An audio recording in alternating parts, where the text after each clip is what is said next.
Você está no Gastroped Talks, um canal de educação continuada em gastroenterologia, hepatologia e nutrição pediátricas. Aqui trazemos as informações mais atualizadas e relevantes para médicos e demais profissionais de saúde interessados em aprimorar seus conhecimentos nessas áreas. Nossos episódios são realizados por especialistas que compartilham trabalhos e diretrizes recentemente publicados, além de dividir sua expertise para ajudar a melhorar a qualidade do atendimento aos pacientes.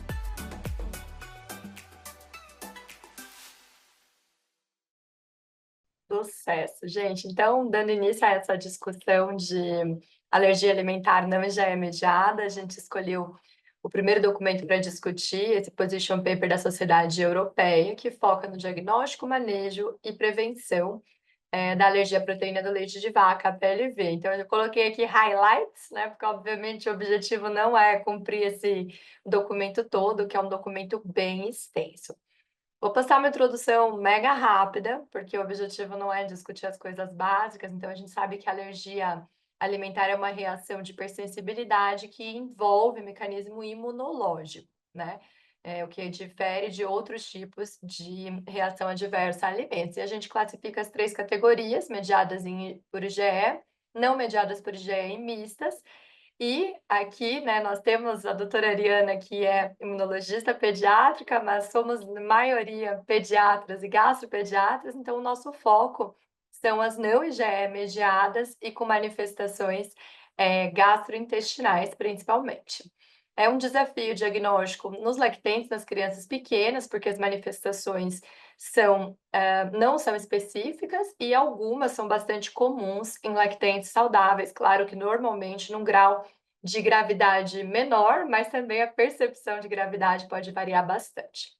A gente sofre de falha e de excesso de diagnósticos, né? E isso acarreta riscos nutricionais, com a possibilidade desses bebês, principalmente, terem alterações do crescimento, prejuízo na qualidade de vida. O aleitamento materno precisa ser estimulado, esse é um foco de discussão, principalmente na parte de introdução do guideline, né? É recomendado exclusivo até o 6º mês e complementado após. E uma das coisas que eu achei bem interessante que eles discutem é que houve um aumento documentado muito grande da prescrição de fórmulas especializadas. Eles colocam o dado lá e está até 15 vezes mais prescrito em 2020, quando comparado à prescrição de 2012, né? Então, realmente focar em proteger o aleitamento materno. E é claro que existem diferentes dados sobre epidemiologia, sobre prevalência, mas o que eles comentam neste documento é que a presença de APLV confirmada, e aí confirmada de forma apropriada, como a gente vai falar, com teste de provocação oral em crianças, em lactentes e crianças é menor do que 1%. Das manifestações gastrointestinais, a gente foca na proctocolite alérgica, induzida por proteínas alimentares, na FPAS, que é a síndrome da enterocolite induzida por proteínas alimentares, que é uma manifestação mais rara, né?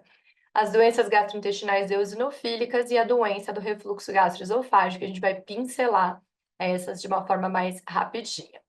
Então, a proctocolite, eu copiei e colei a frase, né, da forma como eles colocaram, porque a gente falou, quando esse guideline foi publicado, que de certa forma esse position paper foi libertador para a gente, né, porque nós tínhamos esse grupo de lactentes que muitas vezes apresentavam sangramento, que melhorava com a dieta de exclusão e piorava com a reintrodução, então era definitivamente uma PLV, né, confirmada por um TPO, mas que muitas vezes a mãe tinha recaída, não sabia se tinha alguma falha na dieta, a gente tinha uma certa dificuldade de manejo nesses casos. E aí eles escreveram lá que que a proctocolite acontece principalmente em bebês amamentados e que é, na maioria dos casos, uma condição benigna e facilmente reconhecida que pode não precisar de tratamento. Então, foi a primeira vez que a gente viu isso escrito, né, num documento oficial. Em alguns bebês amamentados, dependendo da gravidade e da frequência do sangue nas fezes. Isso foi muito importante para a gente no sentido de proteger o aleitamento materno, porque a gente sabe que fazer uma dieta de exclusão da proteína do leite de vaca não é algo simples, né? É algo que exige bastante da mulher, que exige rede de apoio, que pode ter toda uma dificuldade na exclusão. Então, a gente ser apoiado por um documento que coloca a possibilidade de não tratar esses casos leves, e acho que todos nós já tivemos na prática clínica alguns desses casos mais leves, isso foi muito importante para nós como especialistas.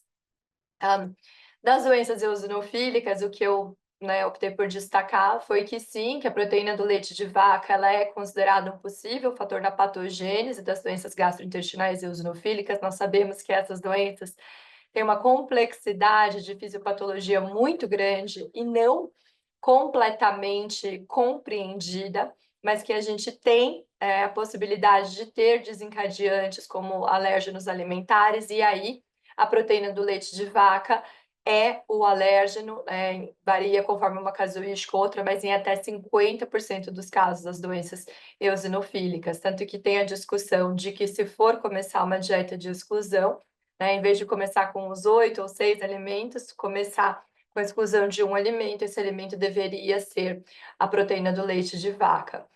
Então, quando o índice de suspeição for alto, aí a gente deve, na verdade, fazer essa investigação profunda, que, na verdade, o foco na esofagite eosinofílica, indicando as biópsias esofágicas que devem ser realizadas num momento inicial, durante uma dieta que contenha a proteína do leite de vaca. O tratamento dietético ele é colocado numa vertente como uma das possibilidades de tratamento de forma igual às outras terapias, que seriam o uso de IBP ou corticoide deglutido. E aí, já seguindo para a FPAS, dessas manifestações que a gente está discutindo hoje, é aquela que tem um maior potencial de gravidade de forma aguda, né? Sabemos que a esofagite eosinofílica pode ter bastante gravidade de forma crônica, gerar bastante morbidade para o paciente, mas a FPAS é aquela que pode ser uma emergência médica, e que o diagnóstico preciso ainda continua a ser um grande desafio. A gente baseia o diagnóstico da FPAS na história clínica com sinais característicos e na melhora dos sintomas depois da retirada daquele alimento suspeito de ser o desencadeador. Muitas vezes a história da FPAS é muito clássica, depois da exposição ao alérgeno. Mais frequentemente, a gente tem, vamos dizer, mais de um episódio quando vem a suspeição diagnóstica. E se a história for típica, seria uma exceção aí que não seria obrigatória a realização do TPO. O que o documento coloca é que, caso a história não seja clara, mas exista essa suspeita, outras causas potenciais não relacionadas à alergia à proteína do leite de vaca precisam também ser excluídas, E se a pessoa que avalia determinar que existe uma relação risco-benefício favorável, sim, um TPO deve ser considerado para ajudar a confirmar o diagnóstico. E nesse caso, geralmente é um TPO, na verdade, recomendado em ambiente hospitalar pela potencial gravidade dessa apresentação. E terminando de pincelar essas entidades, da doença do refluxo gastroesofágico, eu destaquei essa frase do documento, que ele coloca que nos pacientes que não respondem a terapias iniciais para a doença do refluxo, lembrando, os colegas pediatras, gastropediatras, que as medidas iniciais, na verdade, são verificar se não há uma hiperalimentação, um overfeeding, se o bebê estiver em uso de fórmula infantil, ponderar o uso de uma fórmula espessada, um antirrefluxo. E aí, se não responder a essas medidas iniciais, próximo passo seria ponderar o diagnóstico da PLV. E, então, estabelecer uma dieta com eliminação da proteína do leite de vaca, ou seja, se esse bebê estiver em aleitamento, tirar a proteína do leite de vaca da dieta materna. Se esse bebê estiver em uso de fórmula, utilizar uma fórmula extensamente hidrolisada ou uma fórmula de aminoácidos. Isso deve ser feito por um tempo limitado, por 2 a 4 semanas, e deve ser seguido de um teste de provocação oral.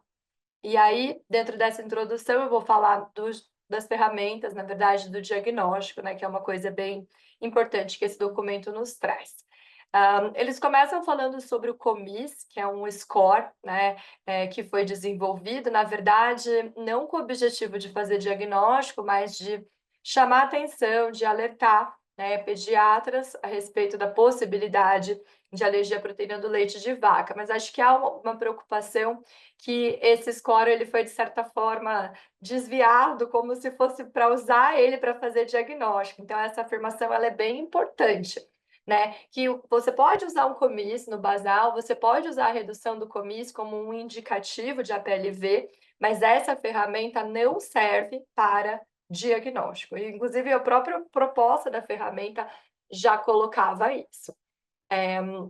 Eles também colocam que, na verdade, a resposta à dieta de eliminação, seguida de um TPO que confirma esse diagnóstico, isso sim é a pedra angular, é a base do diagnóstico da alergia à proteína do leite de vaca. Na suspeita de APLV num bebê amamentado, a gente vai fazer a dieta materna isenta da proteína do leite de vaca por 2 a 4 semanas, e para confirmar esse diagnóstico, eu preciso reintroduzir o leite de vaca na dieta materna e monitorar os sintomas. Uma das coisas que está lá nas entrelinhas discutidas que é importante dizer é que você monitora para o aparecimento dos mesmos sintomas, né? Não é assim, se o bebê regurgitava e aí na reexposição o bebê chorou, isso não é o aparecimento de sintomas, ela, né, volta a se manifestar da mesma forma com a qual surgiu a suspeita, né? E coloca de uma forma bem clara que nos bebês que estão em uso de fórmula, a fórmula extensamente hidrolisada com proteína do leite de vaca é a primeira escolha na dieta de eliminação diagnóstica. E eu diria que é mais do que fórmula extensamente hidrolisada, é extensamente hidrolisada com lactose, né? Idealmente. Seguindo ainda essa questão do diagnóstico, ele coloca que se houver diarreia grave e ou desnutrição grave, aí você poderia ponderar o uso da fórmula ainda extensamente hidrolisada sem lactose, e a de aminoácido vai ficar reservada somente para casos muito graves ou pacientes com desnutrição grave. Então, é bem importante essa divisão que ele faz, né, de realmente só utilizar fórmula sem lactose, depois fórmula de aminoácido para os casos de maior gravidade. Inclusive, eles citam alguns artigos que trouxeram antes à tona essa discussão de que você poderia usar a fórmula de aminoácido, entre aspas, para fazer o diagnóstico mais rápido, né? E coloca que não tem evidência para essa recomendação. A gente sabe que existe também no mercado, não mais no Brasil, mas existe no mercado em outros países, a fórmula extensamente hidrolisada à base de arroz, que eles não recomendam propriamente, mas dizem que pode ser utilizada como uma alternativa, e que, a princípio, a fórmula infantil de soja não deveria ser utilizada para esse TPO diagnóstico, mas que, em determinadas condições econômicas, culturais ou de palatabilidade, né, seria uma alternativa, diria assim, aceitável, mas não recomendada. Ainda em relação ao TPO, né, o documento lembra que a resposta esperada para quando a gente está falando das alergias que a gente discute hoje, que são as não mediadas por IgE, o tempo esperado é de 2 a 4 semanas para ter uma resposta. Que o padrão ouro seria que esse TPO fosse duplo cego controlado por placebo, mas óbvio que isso não é algo da prática clínica, então fica recomendado para casos poucos claros ou para fins de pesquisa. Na prática clínica, a gente faz TPO aberto, né? A mãe e o médico sabem o que a criança está recebendo, e isso seria suficiente tanto naquele momento inicial de avaliação do diagnóstico, quanto depois para avaliar a tolerância do paciente, desenvolvimento de tolerância. Se a dieta de eliminação não foi eficaz para reduzir os sintomas e ou o TPO não conseguiu reproduzir os sintomas, lembrando que eram os sintomas iniciais daquele paciente, então você não faz o diagnóstico de alergia à proteína do leite de vaca. Aí vem a parte dos exames complementares, que é muito importante de ser frisada, falando de alergias não IgE mediadas, avaliar IgE total, avaliar IgE específica, avaliar teste cutâneo, teste de contato.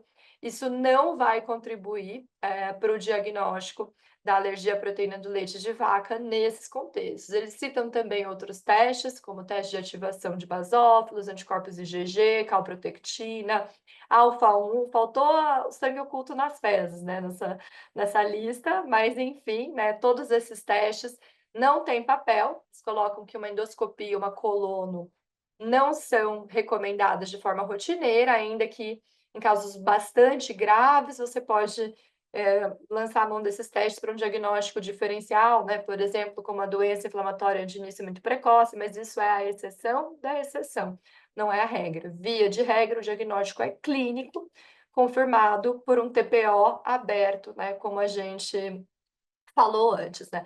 Em relação aos testes IgL, discute bastante, né, que os testes, na verdade, eles realmente demonstram sensibilização, aquilo que a gente sabe, mas aqui a gente está falando de uma alergia que não é IgE mediada, então não tem papel. E tem vários desses outros testes que eles citam que não devem ser utilizados por evidência insuficiente e por falta de reprodutibilidade e eficácia.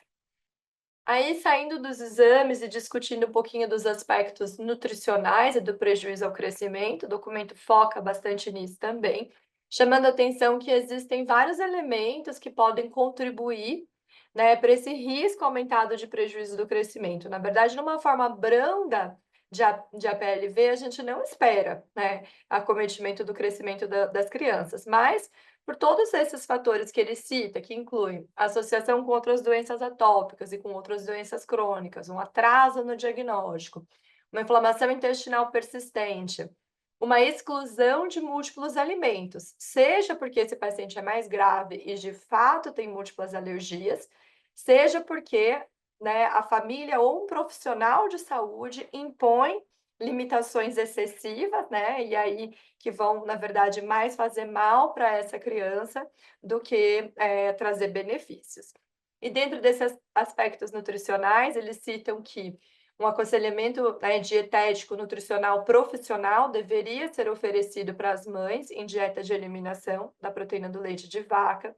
Lembrando que essas mães devem suplementar cálcio e vitamina D, isso infelizmente é uma prática que no consultório de gastro a gente pega muito esquecido, às vezes a mãe vem há meses em dieta de exclusão e não está suplementando cálcio e vitamina D, lembrando que nos suplementos né, obstétricos não tem uma quantidade suficiente, principalmente de cálcio, às vezes, dependendo da marca de vitamina D, até tem, né? E aí da alimentação complementar, que são 2 pontos muito importantes, que a alimentação complementar vai ser introduzida na mesma idade que outras crianças sem APLV e seguindo todas as outras recomendações que as crianças sem APLV, exceto pela introdução de laticínio, né, então não vai ter leite nessa introdução dietética, leite nas receitas que essa criança recebe. E eles chamam atenção, né, para monitorar a ingestão de macro e de micronutrientes e dentre os micro, com atenção especial a cálcio e vitamina D, principalmente na criança que passa de 1 ano e não desenvolve tolerância. E essa criança está em ainda mais risco de desenvolver essas deficiências. Tem uma figura bem bonitinha de melhores práticas, né, que eles colocam, e aí eu acho que a parte mais legal dessa figura realmente, né, lembrando que o bebê em aleitamento materno deve continuar em aleitamento materno, que o bebê em uso de fórmula, a primeira escolha é a extensamente hidrolisada, não é a fórmula de aminoácidos.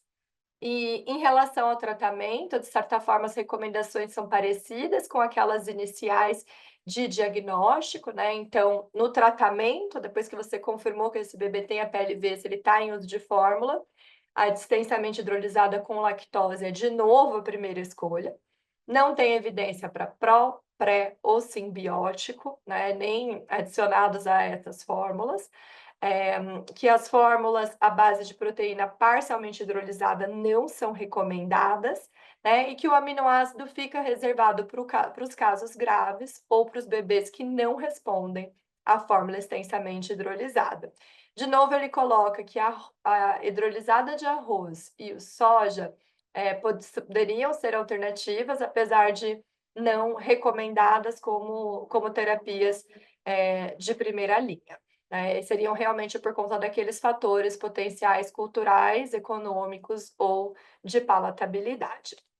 E aí, em relação ao TPO de segmento, né, depois desse primeiro período de eliminação que tinha sido, né, recomendado, uma vez que o diagnóstico foi confirmado, ele vai ser feito de uma forma inicialmente semelhante ao TPO diagnóstico, ou pode ser feito de acordo com a escada do leite, né, que é um conceito bastante discutido, que vai começando com pequenas quantidades de leite cozido e escalonando isso. Eles recomendam que seja padronizado o desafio domiciliar, né, esse TPO domiciliar, de acordo com os hábitos alimentares locais. Lembrando que seguir aquela milk ladder nem sempre vai fazer sentido, porque o bebê brasileiro não come muffin, né? Então, quando a gente fala assim, prepara a receita do muffin, isso não faz muito sentido, muitas vezes, para as mães do Brasil. E aí ele coloca, né, que essa, escada do leite, ela deve, na verdade, ser recomendada, né, para um grupo, específico de pacientes que não tenham alergia mediada, por IgE, mas aí ele coloca o FPAS fora disso, porque o FPAS, a recomendação é fazer o enfrentamento, hospitalar.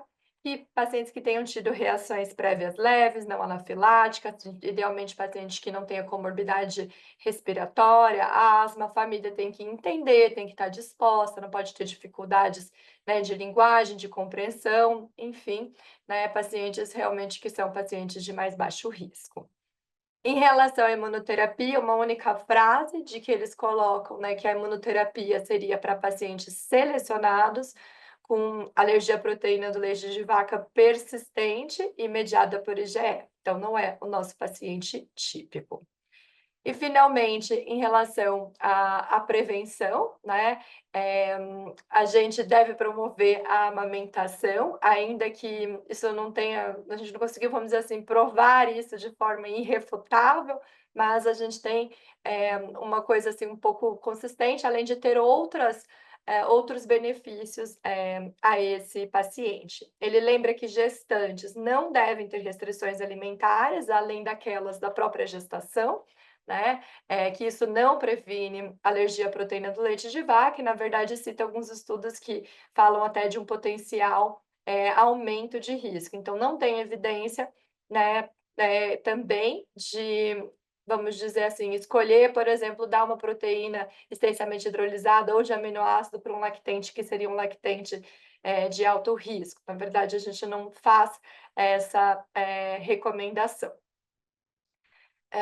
Então, ele lembra que a gente não deve oferecer qualquer tipo de fórmula além do leite materno como uma estratégia de prevenção da PLV, porque a gente não tem evidência que apoie isso.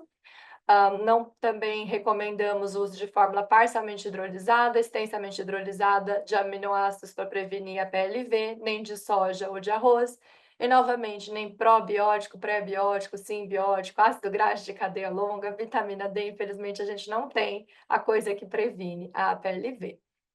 E o último ponto é que eles lembram que existe um impacto econômico significante em relação a essa entidade, apesar de muitas vezes, quando a gente fala da fórmula não IgE mediada, não existir uma gravidade per se, né, e que existe um prejuízo substancial à qualidade de vida, tanto da criança quanto do cuidador. E aí, mais um lembrete para não fazer hiperdiagnóstico. E, gente, era isso. Rapidão desse documento.